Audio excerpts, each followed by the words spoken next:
Hello,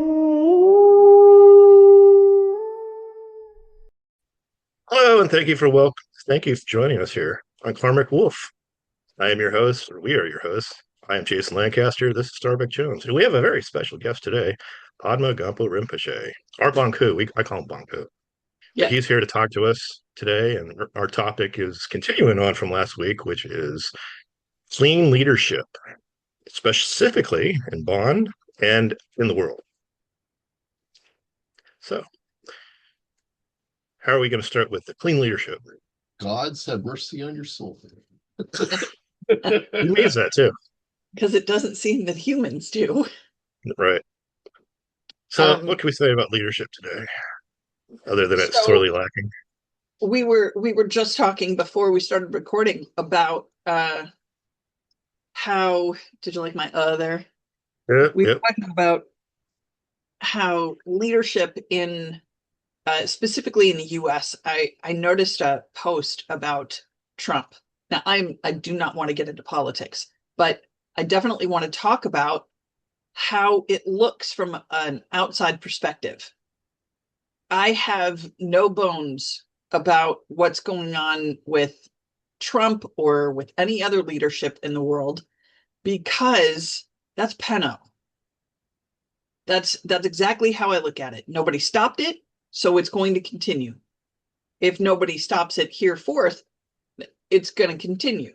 And then there will be an endpoint and we will all be so what I do want to talk about is what it looks like for the difference between what the people at the top are doing and what the people at the bottom are experiencing. In Bonn, we're always, oh, the number two, it's terrible, it's change, I don't want it. Yeah, yeah. But if you control the change, it's not bad. As a matter of fact, it's actually good because you know exactly what's coming. You know exactly what's going to happen. You know the outcome before it becomes an outcome. It's good to be in that position where you control the change. That's kind of what Bon is all about, is knowing in advance what's going on. I mean, when you look at it from the whole perspective, Bon focuses on developing your intelligences. It focuses on breaking through fear and having foresight and knowing what's coming so you're prepared for it. And then being able to manage that inside the mindsets of the humans around you and your own so that it doesn't wipe you out. That's really what Bond's about. So, I mean, if Bond people are having trouble with the fact that Pinno's coming, it's because they're not doing their practice right. Okay, so I'm going to swing this way, You don't have to. or he's going to slide over so everybody can see him. Um, Cover See, your we're eyes. grassroots here on this show, so we have, very basic equipment right now until we can get a budget to get better equipment. I upgraded my webcam, so I that's have what you a get bigger this week. camera. I just don't have a bigger space. Right, that's true. We need we space, are people. we are working on that, Yeah, and yes, we need support to get a bigger space to move forward with all of the things. Yeah, We saving the have world. abilities beyond your wildest dreams, you do. and that will happen when we have a proper space. If we don't have a proper space, a minimal at best. Then we have lots of potential resources. Yeah. Potential keyword. Yeah. Well, what are when you look at it, what are the things that a civilization needs, right? They need sciences, they need medical capabilities, they need engineering and manufacturing capabilities. They need medicines, right? We have the ability to do all of that. We literally have the equipment to do all of that. We just don't have any space to put up a lab to do it with. So,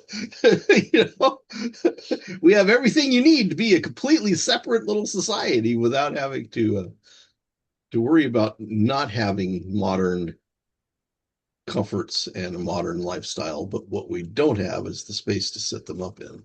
So, So it has been expressed to me. Nobody wants to say it forthright, but people are concerned that Okay. we're going to have this city, we're going to have our own society, and someone has to lead it. But the last thing that they want is not to be included in that leadership, because they don't want the spider and the fly, like what's happening now. They want to be included in it, but they also want to be told what to do. So they don't want to know that they're being told what to do. They want to think that they're independent, but at the same time, they don't want a tyrant. Right. So when I try to explain that Bonku is not a tyrant, they're like, well, it's his way or the highway. No, it's not. It's actually the way. He doesn't own Bon, and he says that constantly. So it's our job to control ourselves and be leaders of ourselves. You know what I'm saying? Yeah, you only get sure, because like children when you act like it. You know. And that's the bottom line. Yeah. We were talking last week about we were talking about how leadership starts here with Yes. us. Not It's like supposed I'm to. waiting around for some savior to come save me. We need a hero. Well, why don't you start being one? Right? At least become mature enough to govern yourself. You know, this is it. It kind of, if you look at political movements, right? You've got the left and the right and the middle and the top and the bottom or whatever you want to call it. But basically, you've got like the independent party says we want to be responsible for governing ourselves. That's not a bad idea, but you've got to be responsible enough to govern yourself. You got to hold yourself in check. You got to accept the responsibilities for the stuff you cause.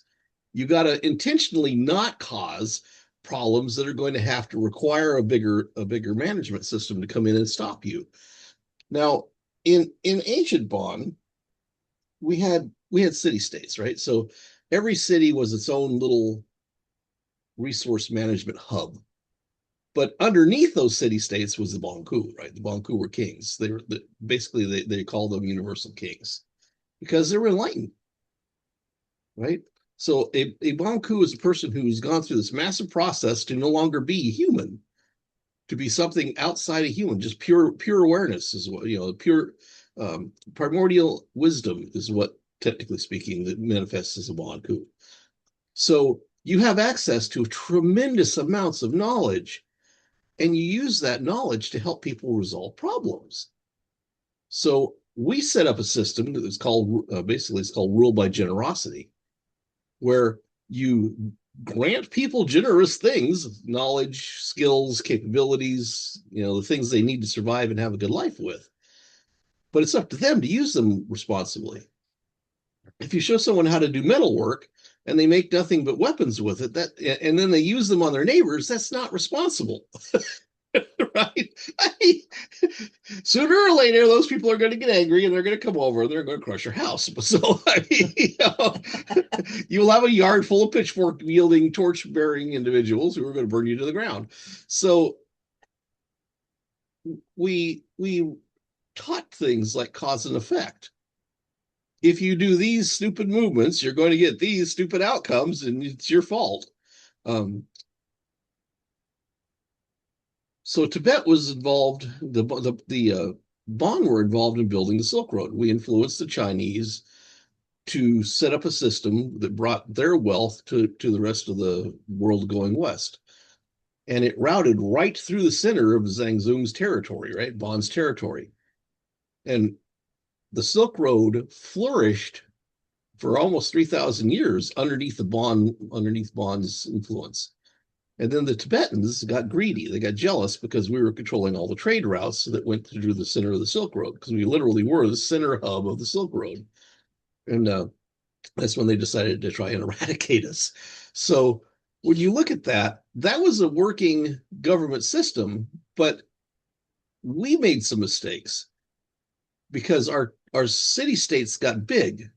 So the amount of resource management that need to happen to just maintain those things we figured, well, let's appoint some humans as custodial kings. So we went and got some people who were just people, and we made them city administrators. And we called them custodial kings. Why? Because they were custodians. They were the guys that made the streets make sure the streets were working right, the buildings were maintained, the wells were kept clean, the agriculture was happening, and as people needed it. And then the Bonku moved about throughout the entire regions of Zhang Zhung, making sure everybody was behaving themselves. So we didn't have greedy courts and that kind of thing. Well, after a while, there wasn't a lot of Bonku, and the city-states had gotten complicated because those custodial kings then put together these courts that then put together these smaller factions, and they all had their own little racket going. Basically, it got too big to turn back away from the materialistic way of thinking, and it kind of got away from us. So that's what happened there. Then the Tibetans, the Buddhists, came in and decided to wipe us out. So, and because our custodial kings, some of them were on board with the Tibetans taking over that territory, we kind of got wiped out from the inside too. And that's just that's unfortunate, because that government, if it's not kept to a very high standard, will degrade to criminal behavior. Which is what we see today. Yes, and so the simple thing is rule by generosity, right? If you have a system set up where there's more than enough resources to share, there's no reason to hoard your resources. Now, on the other side of that, that's a pure indicator that there's a problem if your government's hoarding resources. See, governments are only supposed to exist to make sure that the people who aren't taking care of themselves get taken care of. That was why it was originally created. However, materialistic thinking people want to be the ones making those decisions because they want to be the ones that have the collection of stuff that they then dole out to the people that they approve of. Mm-hmm. And when you have that problem going on, then at that point, you've already lost society. See, so and a lot of that going on. There is. Yeah. And so the first thing they did is they started going after monarchies, because see, originally a monarchy, the person who became a monarch surrendered their title, their name literally, and became so and so prince of the realm or king of the realm, right? So he was no longer Ralph from Edinburgh. He was now King Edward VI from wherever, right? And so he gave up who he was to become the embodiment of his territory. He was ruling over his monarchy, right? And so these guys that wanted to be the court, right, the boards of advisors, they were landowners and they were lords and they were this and they were that, but what they really were was a bunch of thieves that wanted him to fail, because as long as he was trying to make sure everybody got an even shake, they weren't able to build their little world up into some massive well-hoarded wealth pile. And so they had to try and undermine monarchy as a single point of responsibility for the care and feeding of its people, so that then the lords and ladies could rule the land. And so they slowly eroded the power out from underneath monarchs. And that kind of became the model for where we're at now with the Senate and the Congress and all that kind of stuff. So that's the sad part. So what's a good map that people can use today for what clean leadership should look like? Inside of Bon, outside of Bon, inside of a city, in their own home. Well, good clean leadership is pretty much invisible. It's there, and it's there, and it manages the larger functions. So it organizes. So, for instance, like for military defense, right? That's one of the key roles that government says it supports. That it provides, right? So you need a function that is intelligent about defense structures, But the defense should be spread across the people, not hoarded by the government. When it's hoarded by the government, then they use it to basically On the absorb people. the population, Yeah. right? So Right. things like when early in the United States, we had militias. We didn't actually have a standing military necessarily. Each state had its militia. Right. And its militia was made up of civilians that, in the case of the need to defend the country, would arm themselves up from local armories, and then they would go defend the country. That's how it should work. The government didn't control your access to firearms because, quite frankly, everybody was trained in using them. They could get their hands on one and would use them for the purposes that they were essentially, actually supposed to, instead of deciding to jack up the neighbors around them. You have that happen whenever people can't access resources. So when you cause a false state of lacking in the population, you start to see crime rates. Something that so when I was in school and it was in a textbook and the teacher said it, I believed it. Sure. Because Yeah. they're an authority, right? So I thought, okay, but I want to know more. And the teachers didn't have any more. So I started to look, and then I started to question, and I freaking question everything, but mostly my sanity. Not because I feel like I'm going crazy, but because I watch other people that don't recognize the things that I do. And I say, am I stretching it here? Like, am I going down a rabbit hole that only I know about? But really, the land of the free, we're supposed to be the land of the free. Home of the brave. Don't forget that part. Not okay, home of the cowards. Right. So my point is that when we started this, when we came over across the seas and the blah, blah, blah, and the long story that isn't true, it was already set up. It was already determined who was going to be in charge, how long they were going to be in charge for, what they were going to say, how long they were going to say it for. And as people came over here and they said, okay, we're going to set up a society. This is going to be great. We're going to be free. Well, what does free mean?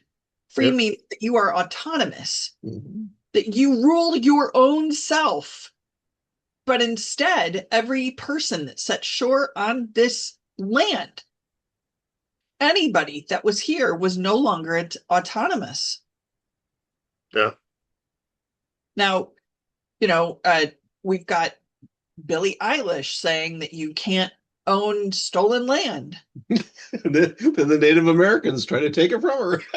Because stolen land. Oh, we'll take it back. Thanks. But they came from somewhere as well. They did. And it's just been a much longer time that they came from someplace else. So they've been here a long time. So they feel that they have claim to it. Okay, I get that. It makes sense. Except you can't own land. See, Native Americans used to believe that you can't own land because it will be here long past the end of your life. Right. So they simply lived on the land and alongside it, with it. And we're nomads. Basically, yeah. And if they set up a fixed dwelling location, like a small city or a village, they managed the resources, natural resources, so that they didn't run out. They didn't consume the natural resources until there was nothing left and then have to move because there was nothing left. See? So there's that lacking mentality eats resources like Garmy has, eat the jungle. I mean, and that's exactly the premise of Bon. If we're going to stay in one place, we're going to manage the resources, not because we want to ration out everything, but because that's how it should be. We shouldn't Well, exactly. eat a land just because we want more. And we go full circle to your first premise. They want Bonku to. He's like he's if he's like the ruler state of the city, whatever we're going to build. They're like, well, yeah, it's his way or the highway. No, he knows how to, you know, use the land, used everything. He knows how to be a custodian, how to do that. So he could teach you how to do that as he's doing it, because it's a model lesson. But don't want to people are run like, this thing. I mean, they really no, don't. you don't want to really And see. that's why we had custodial kings, Yeah. because the Bonku were actually helping people become enlightened. Yeah, our goal is to make people intelligent. Help them leverage and develop their intelligences. That's why we're here. I mean, we don't stick around because we want to sweep streets and build buildings. Right. And people expect you to fix the problem. And so it's at the same time they want to complain that it's your way or the highway. On the other side of that, it's well, I need someone to lead me. I can't do it. You lead me. So it's like they're speaking on both sides of their mouth on What what they I've seen expect you so to do. far, everybody wants you to build the vision and sell them on the vision and make them feel warm and fuzzy about the vision. And then after you've actually constructed it, they want to move in and then tell you how to run it. And that's, if you're not there to understand the vision in the first place, you're not really qualified to run it. Because here's the thing, people don't come together in a project. I don't care if we're talking a city or a retreat center or a business or whatever. They don't come together because it pre-existed and they were sold on wanting to be part of it. They come together because they already wanted that lifestyle, and that happened to be a place they could experience it. So if you haven't already decided you want to be free from these people that are stealing from you left, right, and sideways, and you want more sovereignty, self-sovereignty, right? Self-based sovereignty over your body, sovereignty over your decisions, sovereignty over your actions. If you haven't already decided you want that, nothing in the world is going to be able to provide that for you in advance. And if you came into that, you'd be constantly demanding somebody wasn't letting you be sovereign so you could complain about it and then undermine them and wipe it out and try to take it over yourself. This is not how it's supposed to work. If you want to make things right here and break this current system, because this is what we're talking about, this is a system of criminals, and these guys, there's a lot of history to this, what's become the global government. But these guys, they use satanic ritual and satanic religious cults, not because they necessarily believe in any of that, but because it attracts a certain kind of mindset that they want in leadership positions. They use the pedophilia stuff because it's a enticement for a certain kind of mindset that they want to place in these leadership positions. Because once they get them in there, they can use all kinds of killer bee stuff, right? The bullying and blood ties and all that kind of stuff, blackmail, to be able to get them to do whatever they want them to without having to exert a lot of energy or have a huge system to manipulate them. Because the guys that are actually running the show globally right now, there's less than 100 of them. And they run it through these tiered level cults and secret societies and things like that. So, I mean, when you look at the thing, the people who you see on camera, they're just actors. I mean, they've been hired to be in front of you so that you don't know who's really running the show. The names of the people who are actually running the show, you aren't ever going to actually see. Okay. But you could break them by breaking out of this, first of all, the mind control that you're under constantly. You could realize they are poisoning you on a constant daily basis. Everything you eat right now is full of parasitic eggs. Okay. So, I mean, they're keeping you inflamed with parasites. They're keeping you poisoned with chemicals. They're trying to reduce your nutrient intake so that you're running constantly under nutritionalized. How do you say that? Your Malnutrition. nutrition's lacking. Malnutrition. Malnutrition. There we go. You're running under malnutrition. So you're compliant. You'll do anything to get that piece of steak, that sugar high, that dopamine release, right? And they drive you to the point where all you do is respond from a neurochemical perspectives, which is basically what an animal does. So if they Yeah. can make you think like an animal and abandon your humanity altogether, so we're talking about discarding your morality, discarding your concept of self-governance, governance, and that kind of thing. If they can get you to abandon that, then you're nothing more than a chemical slave for them. And that, as Bonpos, is exactly what we work towards breaking in ourselves. So exactly. We break it with ourselves first, and then we can actually see what's happening. So It's like putting the air mask on a child on an airplane. You got to do it to yourself first, and then help the child. exactly. Right. And that's my, like, I tell everybody that, and they're like, that's such a lame thing.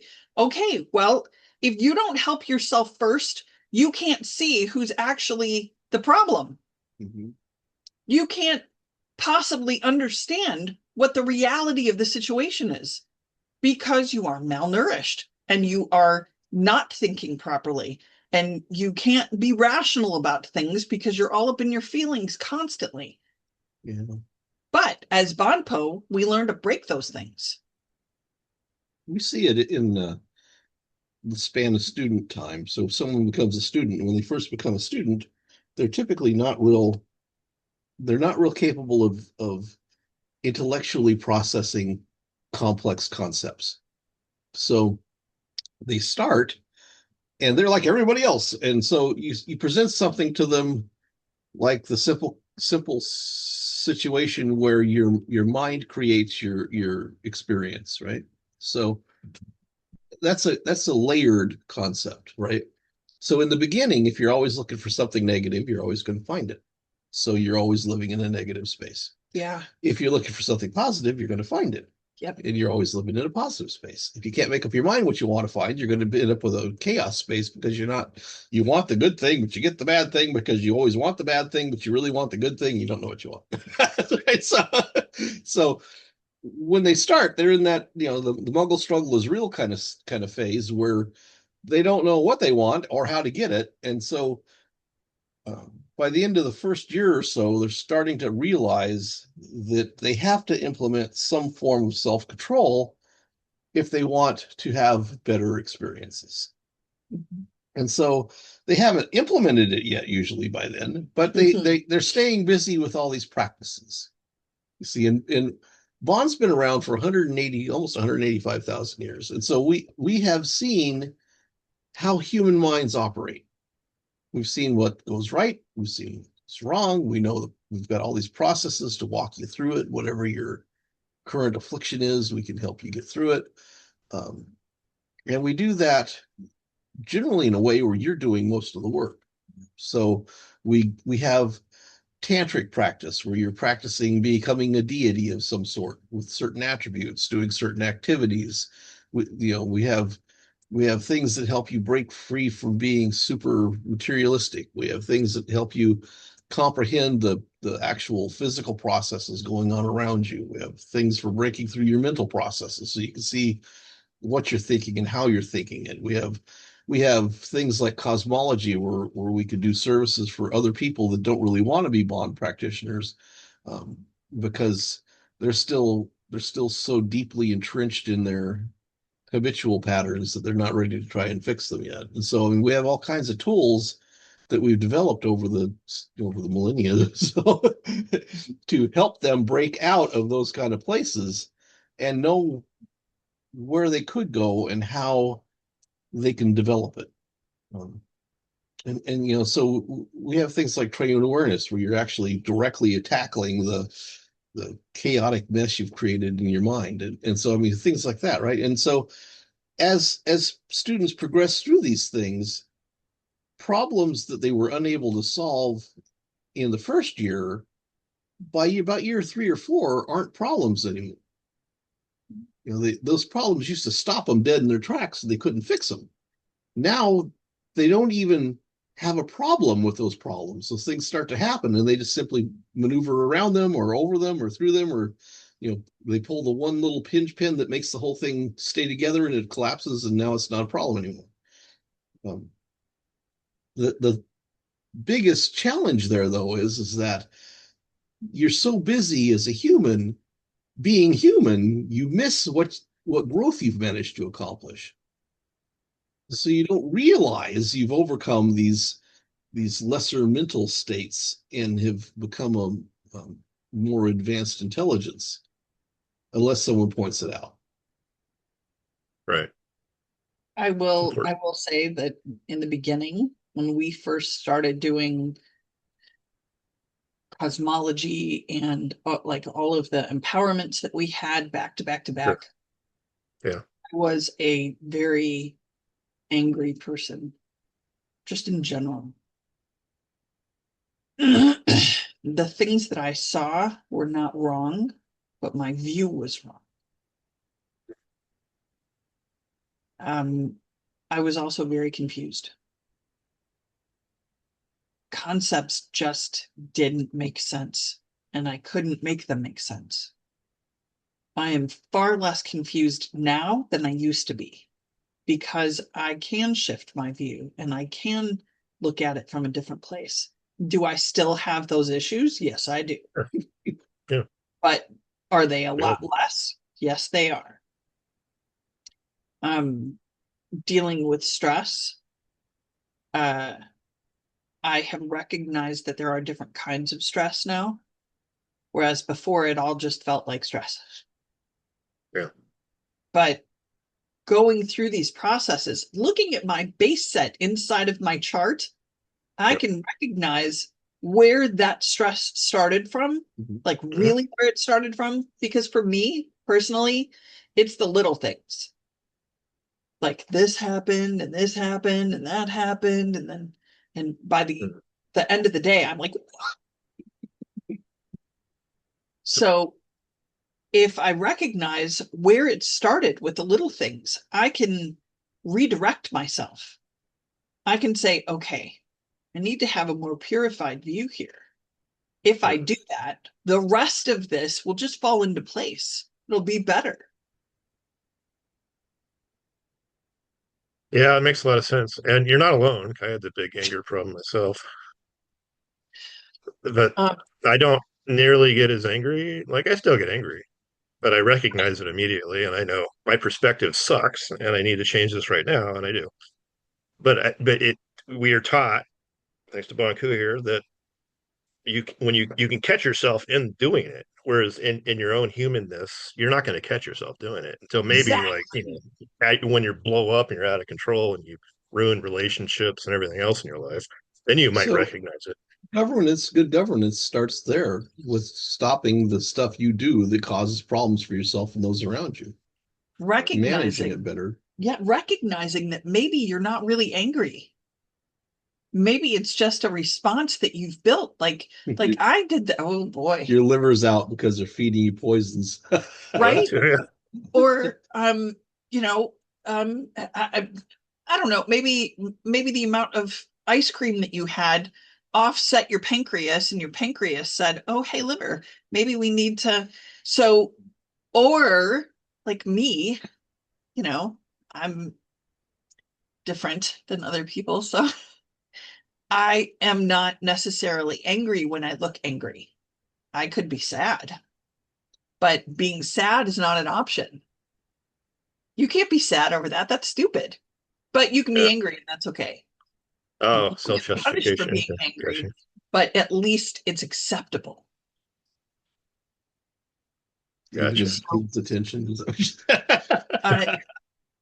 Well, it's at least in my house growing up, it was not acceptable to be sad. Mm-hmm.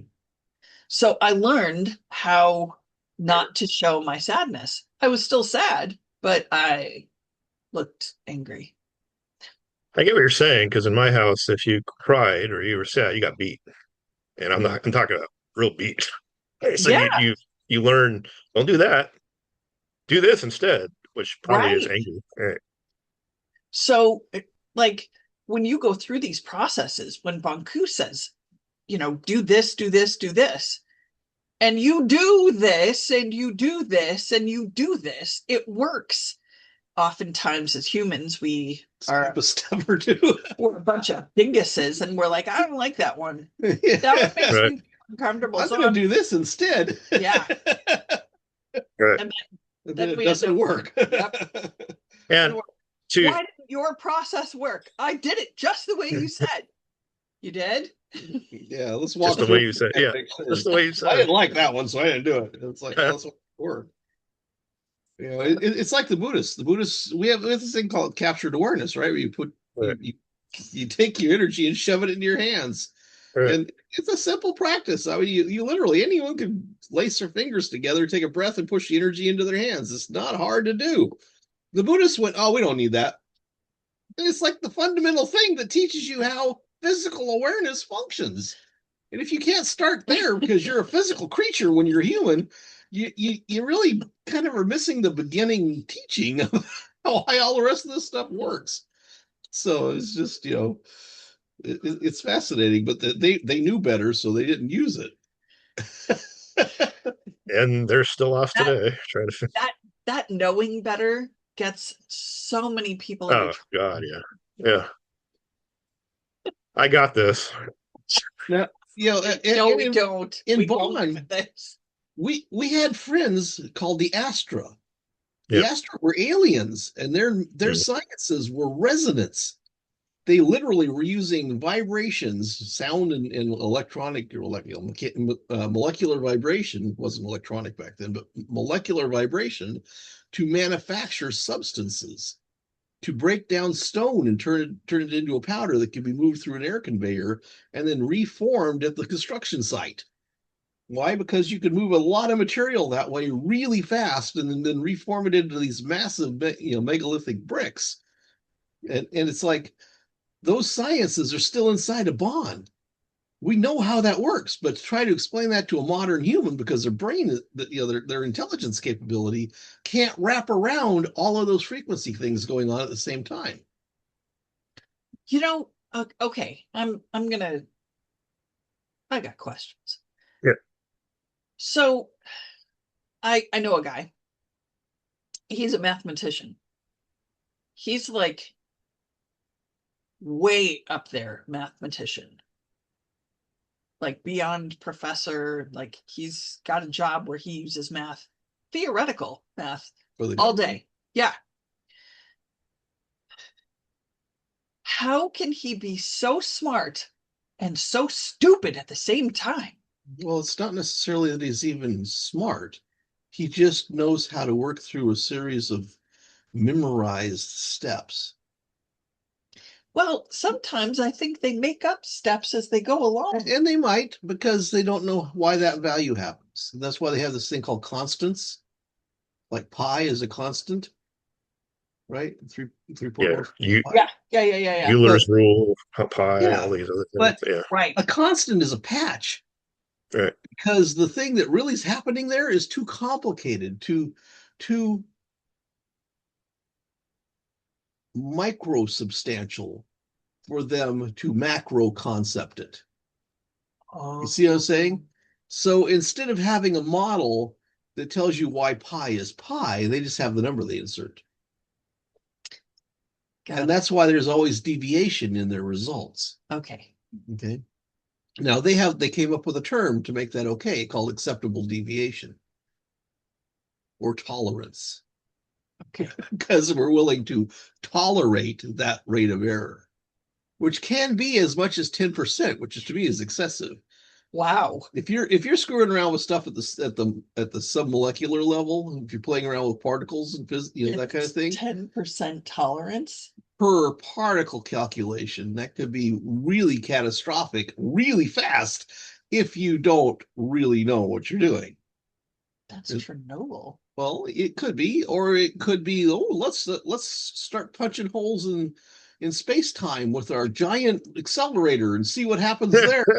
You know, I mean, Yes. Get sucked out of the room. And entire they're realms gone. vanish, and they wipe out entire dimensional layers of people just get obliterated because their realm got sideswiped by some quantum tidal wave that wiped them out. And it's like, Thank you, sir. Yeah. oh, we don't care Yeah. about them because they're not Yeah. us. Again, the spider and the fly. Yeah. Yep. Now, And I have a perfect analogy too. We're talking like right here on a Monday, and yesterday we're dating this was Super Bowl, right? And there's a lot of people who are like, "Well, no one's controlling my mind. I think for myself." Do you really? I go online today, and all I see is this argument over who watched what halftime show.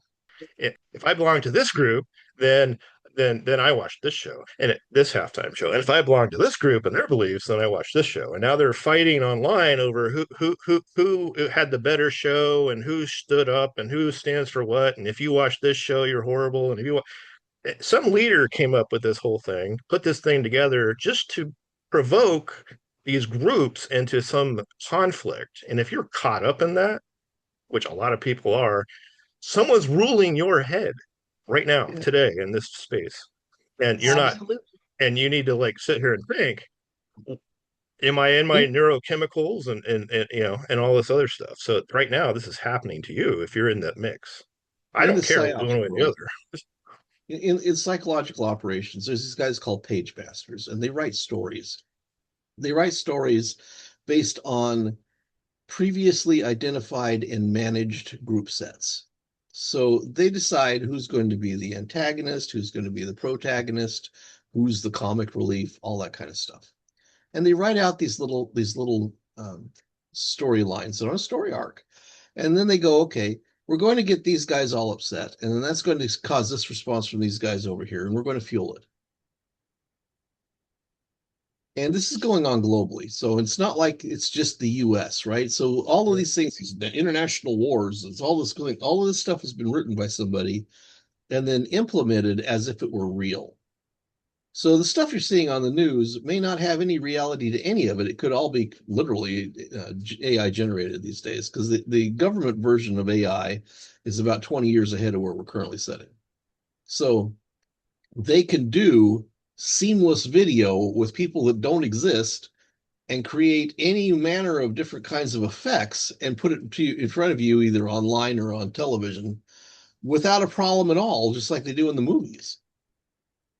And you won't know the difference because they're telling you this is real. And if you believe that, and you don't do any further research and you don't look at who's funding what and what kind of profits are pulling out of that and whose tax dollars are stealing to pay for it all that kind of thing, then you're not going to know that this is all just a big fraud. And you're going to scream and yell and shake your fist at the other guys. The biggest obstacle to fixing this planet right now isn't even that. It's the fact that people refuse to acknowledge the fact that they're being manipulated and then take action to stop it. You know what stops a corrupt government? When you grab them by the head and drag them out into the street and dismember them. Not shoot them, not hang them, tear them apart with your hands because you're an angry crowd. That scares them. That scares every government because there's a lot more of you than there is of them. And if you're willing to go drag them out of their homes, that terrifies them. And they tend to be much more responsible to their position if they know that it's going to be the end of them and their family, the end of this thing. Right. And it works. It's historically proven to be very good. Yeah, you can go back to '89 in Romania, it worked. You go back to the French Revolution, it worked. I mean, you can go back and back and back and back. Croatia. I mean, look at Croatia. They went in and Yeah. drugged their government out to the street, and they literally pulled them apart in the street. And all of a sudden, there wasn't a government like that anymore. We got a whole new government, So, but that means taking some risk. That means actually taking action, real action, and then managing the outcome of it, because there's going to be a period of instability. That instability means you're not going to be able to go to Starbucks and get coffee necessarily. And there's going to probably be some cartel trying to take over the streets. And you're going to have to take care of them too. The population tolerates government. And if you let them get away with everything, they're going to get away with everything. And you're not, before too long, they use their military to make sure you can't stop them. But you still can, because the military is made up of citizens. You just have to make sure those citizens feel the right way. You see? Or you've got to be willing to tear those military people apart in the places they're vulnerable, because they're not vulnerable when they're behind the gun standing next to a tank. They're vulnerable when they're off duty and in town drinking or whatever, those kind of places. And so when people have a healthy respect for the population they're supposed to be protecting and governing, they tend to have a healthy respect towards governing it. Right? We are 160 years out from the last, is that right? Civil War. From the last Civil War. It's in the 1850s. Yeah, it's about 106. It It's ended mid in 1850s, 1864. 66, and then 60s. Yeah. Yeah. So we're about that. So when I look at this, I say, okay, well, they're trying every which way to make people feel something that they want them to feel. We had COVID and people were shut down for 2 years. There are still people that wear a mask every time they get in their car. I'm not talking about when they're sick. I'm not talking about I'm talking about when they're alone in their car, driving to a job that they still wear a mask at because they're still afraid. Okay. I think a majority of people 2 months into it were like, all right, this is BS. And I want to get back to normal. All you have to do is read the box that the mask comes in. It says this mask is not capable of protecting you from bacteria and germs. Yeah. So when we look at this back in the 1860s, when we had this Civil War, there was brother against brother and family against family, like the whole families against each other. And that was over slavery too. It was. It was Yeah. over slavery, but it was over so much more than that. It was over the how to get the goods here from wherever it was that it was coming from, how to get the people what they needed, and how much did they need, who was at the top and who was at the bottom, and what were they willing to do for it. Well, apparently they were willing to kill each other. So here, they, at least in the US, they keep trying to do it. They keep trying to get the trigger going. And so far, they actually have to pay people. Yeah. They actually are paying people to protest. So yeah, they give you one of those little charge, the prepaid MasterCard jobbers. So you get your protester packet, right. which has got all the things you need to do and the map of the route and the whole bit, right? Assigned locations and that kind of thing. And so, and if you get on camera for doing something truly stupid, then you'll get a bonus.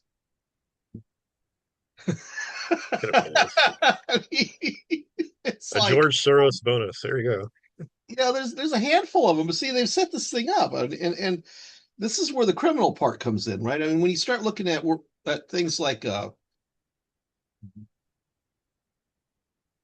USAID, right? So you have this organization that's now a big fund, literally it's a fund, where the government shoves money from all of these congressionally sponsored programs that come out of your tax dollars into this big bank account, basically, that they control.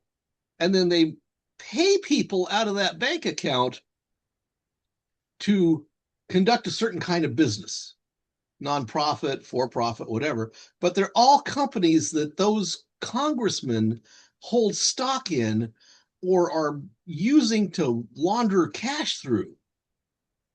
So none of those organizations that are getting all of that money are actually doing anything that benefits the population with it. And the bigger that money laundering scheme gets, the more taxes they have to draw from you, and use fees and licensing and all that kind of stuff. The more money they need coming into their system so they can go over and give a whole bunch of it to, like, the Ukraine, so that the leader of the Ukraine could go out and buy three mega yachts. That money didn't go to the Ukrainians that needed help. It went to him so he could buy mega yachts and a massive piece of property here in the United States to live on. That's corruption. Mhm. That's not just corruption in the Ukraine, that's corruption in the United States, because they enabled that and they knew it. So I believe that in 1860s, when they fought, it was based on their beliefs. They believed that this was a better way of life. They believed that this was going to be a better outcome. Now, people are so far in their feelings that they don't have any beliefs. When you ask them if they believe in this, they twitch because they don't know. They just go off of feeling. When all of these things that Bonku is talking about, people have no beliefs about this. They just have No, I feelings.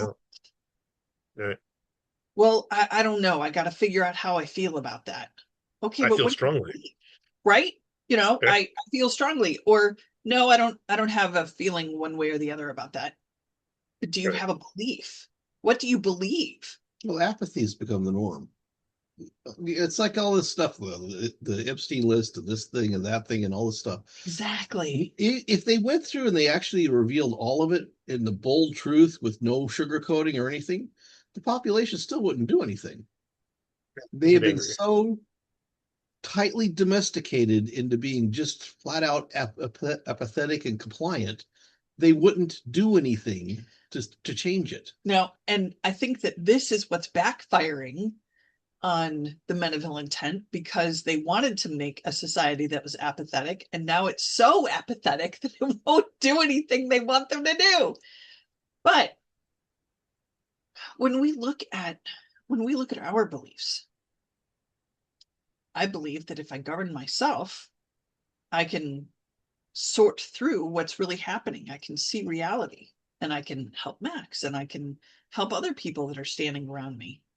Not because I want to teach them how to do this, but because I'm able to have a clean view. And maybe that will help keep them safe long enough for them to also have their own clean view. The last thing that I want is to have nasty, negative people that don't want to get their views cleaned up, that they don't want to, they just want to indulge in the nastiness. Okay, well, good. Hey, you know what? If that's what you like, amen. Go do it over there. Because I have a process that works for me over here, and I have a path, and that's where I'm at. That's what I like. These people that go and they get paid to go do these nonsense things, and they're, oh well, I'm gonna steal everything and I'm gonna sell it and I'm gonna make $1 million. Well, okay, but where's the trickle down from there? Those companies that they hit already knew that they were going to be hit. They already started to take the loss, and they were okay with it. Yeah, because a lot of the time the company that owns that company owns the actual tangible resources of it, and they just roll it back up to the top, and then they go create another company like that to replace it with. Interlocking boards have been around, easily for the last 200 years. And They got so, these places pre-planned way before they even started, where they're oh going to yeah, hit. Yeah. yeah. Well, it's like everyone's like, well, it didn't used to be this way, but that's not true. See, the Masons, right? They had reading rooms, and reading rooms taught you Masonic thought. Mm. So, I mean, you know, Fair enough. I mean, It's their room. They can teach whatever they want. they knew if they were going to teach you to read, they might as well teach you to think too. And so they thought you to think like a Mason, right? And so this mind control thing's been going on for centuries, but people in the past went through phases where they were more susceptible to it, and then they get smart and they break out of it. But I'm not seeing people getting smart. There's some outliers, right? There's some people that are they see what's going on and they want something to happen to resist it, but even they aren't willing to take that excessive step to make it stop. They'll go up to the edge of that and they'll peer over the edge and go, yep, that's the edge, but they won't go to the next step. And we're in a situation, prophecies, right? Prophecies are there to warn people in the future. If you see this pattern, expect this outcome. That's why a prophecy exists. Now, timing on these prophecies, sometimes that's real iffy. But people who watch cycles know that during certain cycles, these conditions tend to manifest naturally. So we have these prophecies involved, right? One was a Pinot prophecy, right? In Pinot, it says the following things are going to occur in the sequence like this, and it's going to happen in a male fire horse year. It's going to be this kind of sky, and it's going to be this kind of, so expect these things to happen with the moon during this phase of stuff, and there's going to be increased asteroid activity, and there's going to be natural disasters, and this is what it's going to look like. There's going to be plagues, and there's going to be death and this kind of stuff, and the governments are going to do these things. So not because that's never happened before, but because it's happened frequently enough where they can match the patterns. So when you can match the pattern to the sky and to the behavior of the population and to the behavior of something as small as germs and parasites, that's pretty impressive. You know what I'm saying? I mean, that's paying attention kind of level stuff. And we're seeing that we're now, as of the 18th of this month, which is February 18th, we're entering the fire horse year, the male fire horse year. And it is Pinot, according to the Pinot prophecy, right? 4,000 years ago, someone sat down and wrote this thing and said, hey, this is the stuff that's going to happen. Expect it. And when it does, here's what you need to do to not become a victim of it. Well, 4,000 years ago, we had a functioning Bon society still in the world. So we were much easier to access back then by simply coming to our territory and hanging out in one of our cities. Now we're not as easy to access because they've driven us underground. So I'm the most accessible thing you got right now because I'm not afraid of them. The people who would try to remove me. So when you look at the situation, if you want to fix this governance issue, you've got to start and fix yourself first. And that means you're going to have some help learning how to see what you need to fix. And not what my opinion is of what you need to fix, but literally what you can observe inside yourself that needs to be fixed. If you have a habit that's causing you trouble constantly, makes you fail, whatever, you need to fix that. But you got to understand where it's coming from. And that starts with the basic idea of being able to observe yourself. Can you step back for a second instead of emotionally just lashing out at whatever's going on and falling into it? Can you step back for a second and take a breath and look at the situation? Why do you feel that you need to do that? Where do you feel you need to do that? What is that going to do in the next 6 breaths? Saying that word to somebody, how are they going to interpret it based on what you know about them? Is that a good word to use? Probably, or probably not. You're going to have to take a breath and observe the situation. What is their level of emotional state at the moment? Are they already pissed off? And if they are, maybe using those words that would usually make that worse might not be a good idea. Right? Are they already an opponent, an enemy?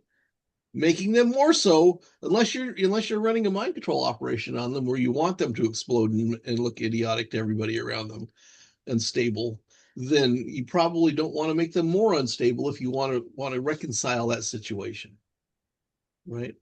And understanding, how the mind control stuff works. Maybe that person is just a catastrophic mess and they don't want to fix themselves, and they need people to shun them out of the system, right? So you might need to make them express themselves to the full extent of their ignorance. Right. Because compassion really isn't just about being nice. It really isn't at all. Sometimes it's about letting them run the gauntlet of their own ignorance. Because if you just keep saving them from themselves, that's enabling them to keep doing the things that they do. Suffering teaches you things, right? So if you're not willing to learn those lessons, then you tend to get more suffering.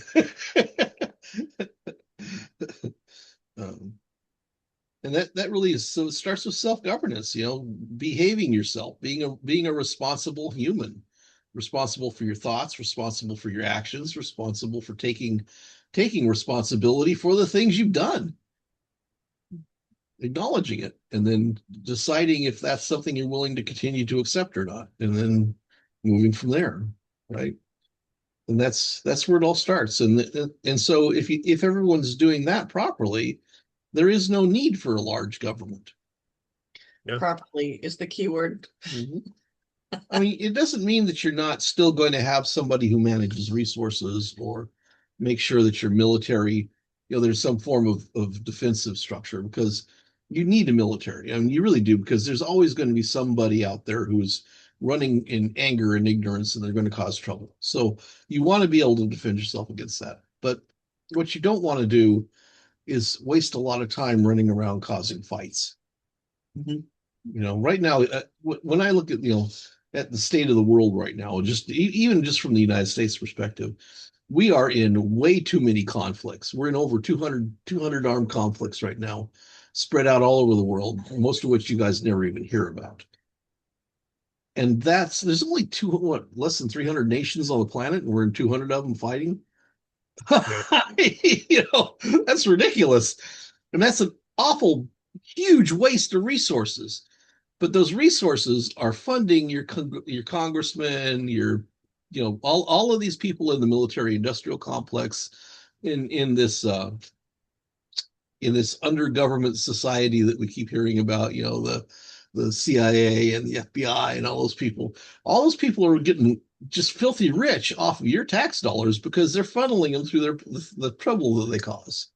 And then they tell you, well, that's okay, we've got a solution for it. Well, they caused the problem in the first place. They should have a solution for it. But their solutions never actually do what they say they're going to. Right? And so it usually serves them in the long run anyway. So yeah, and then they'll extend a conflict for decades that should have been over with in 30 days through negotiation. But they don't want it to end because they're getting filthy rich off of the problem they've caused. So the longer we keep feeding that, the bigger they fatter they get, right? So I mean, should we be paying taxes? No. We didn't used to pay taxes. We didn't even pay sales tax. The Boston Tea Party was over, what was it? A cent or something. 1% tariff on tea, which is a tax.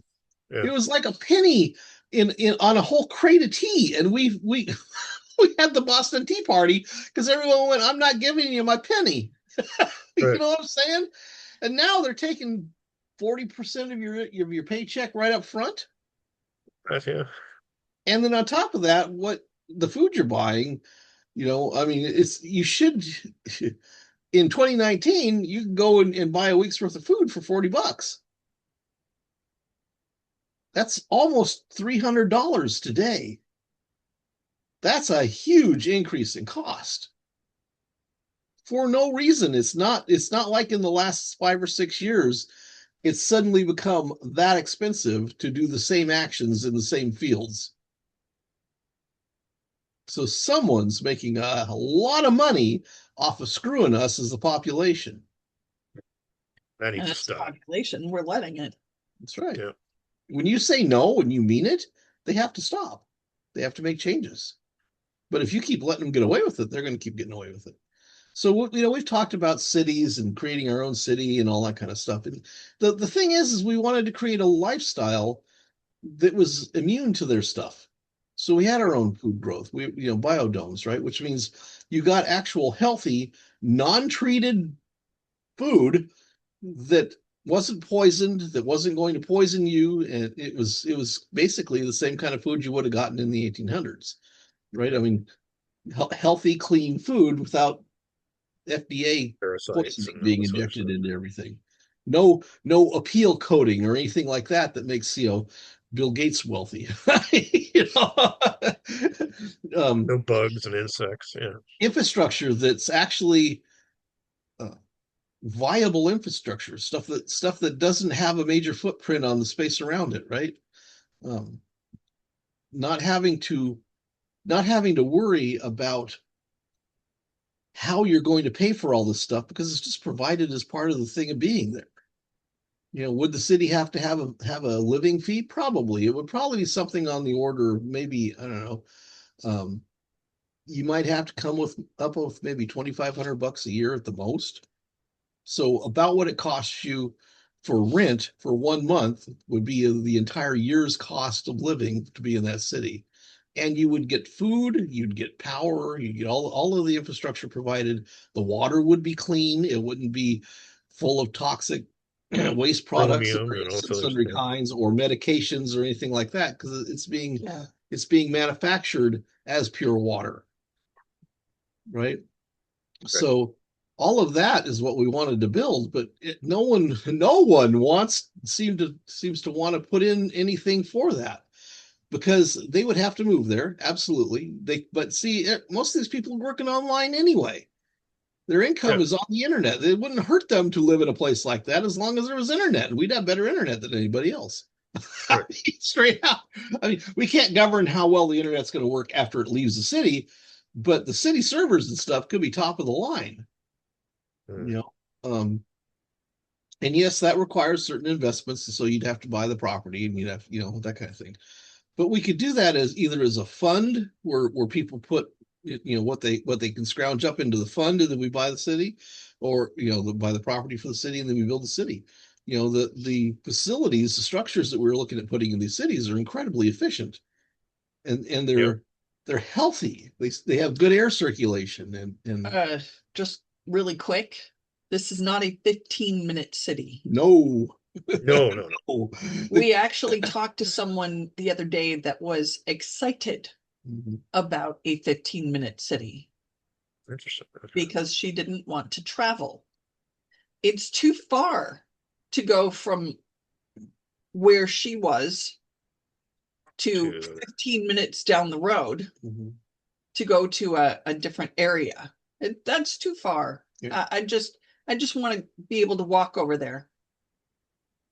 Do you know what you're giving up in order to have the 15-minute city? Well, before too freedom. long, see, you follow the Chinese model. They started by creating these neighborhoods. They're basically 15-minute cities. Everything you need is within reach. And then, before too long, your apartment building had everything you needed in it, and you weren't allowed to leave the apartment building. Right. So you might as well be in prison because that's the same thing you get in prison. You want your food, you go to the cafeteria, right? But you have your own little living space, and it's provided for you, but you can't leave, right? You want to So work? Yeah, you want to work out? Go to the gym. We have a gym over you here. want your free medical care? Sure, we'll send you to the infirmary, Yeah. and you'll take what we give you. Oh, that didn't heal you? It's too bad. It'll be 4 months before you get a chance to go back. This is the kind of thing that they're building for everyone right now because it's easy to manage, and they want to reduce the global population by 90% because it's more manageable. Why do they think that? Because Rand Corporation told them so. Rand Corporation is a think tank. That think tank is sponsored by a lot of the people who now currently participate in the World Economic Forum. So, Yeah. strangely enough, how those things align, Right. So, And they're actively trying to do it. You can see it and everywhere. at this point, the people who have become so apathetic that they're willing to tolerate this, you're not going to be able to convert them. You're not going to be able to wake them up. They've given up. They literally have succumbed to the concept that whatever is going to happen is going to happen, and they just don't care. You're not going to stimulate their desire to change things. But what you can do is you could find the outliners, the ones that are like not wanting to tolerate this, and you can start building independent cities. But I'm going to warn you here.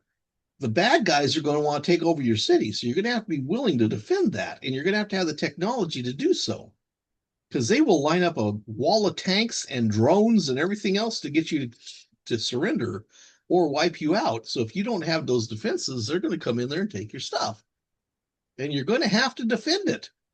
But that's freedom that's not worth defending isn't freedom. You know what I'm saying? So one thing that I want to point out is that Bonku is talking about a lot of things that aren't necessarily warm and fuzzy. No. They're very big concepts, and there are some people that can't wrap their minds around the concept. And the immediate thing that they say is, you're so negative. Now, nowhere in there did he say you can't. He said there's possibility that you can. And here's how. So what I want people to understand is that he sees the beauty in everything. If he didn't see the potential, if he didn't see the amazing possibility that humans can be, he wouldn't be here. He wouldn't want to help. But he is, and he does. So lay off all the BS and just, come learn more. In Bon, we look at one of the things that we have looked at in Bon since the beginning is that you were born, you will live your life, you will suffer during it. You'll have moments of pleasure and happiness, yes, but you'll also suffer during it, and you will die. Trying to ignore the fact that you will die for your entire life so that you can have a good time is kind of a dumb thing.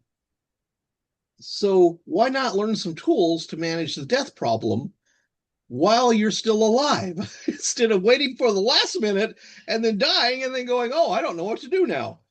So Bon practitioners learn about death. It's a thing that's in our practice rotation, right? So we learn how to manage both the death, our death, the death of things around us. We acknowledge it. So it's not a big shock. It's not a big taboo. It's okay. Things die. Why not live each day like tomorrow might not be your like tomorrow might be your last? Yeah. Enjoy today.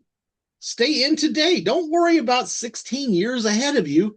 Stay today. Be in this moment. Enjoy this moment. Extract everything you can get out of this moment, because you don't know if you're going to get another one. So why not enjoy it while you can, by not drugging yourself with stupidity, but by really being able to extract the stuff that's in this moment with you. If you could do that, then there is no reason to be angry or to be upset or to be anxious or to be afraid or any of that kind of stuff, because in each of the moments is everything you need. Yep. See? Yeah, see, and then there's this is why I'm still a Bonpo, because I'm like, there are lots of reasons to be mad right now. There are lots of things that are happening to people that don't want it to happen, and it still happens. That's because they're manifesting it. And I know that. And I understand that on a Bonpo kind of a level. You know what I'm saying? But as a Bonku, like, he sees so much more than we do. And I'm over here like Scrappy-Doo, like, let me at him. Because what the hell? Like, why are we not standing up and telling them to kick rocks, We have the ability to build wave and beam weapons that could annihilate them the standing military force globally in 4 months. But if we're going to build something like that, we got to have people responsible enough to be able to have those things placed in their hands. Because if we don't, the bad guys will have them next week and they'll be using them on us. So, Everyone on their personal vendettas as well. yeah.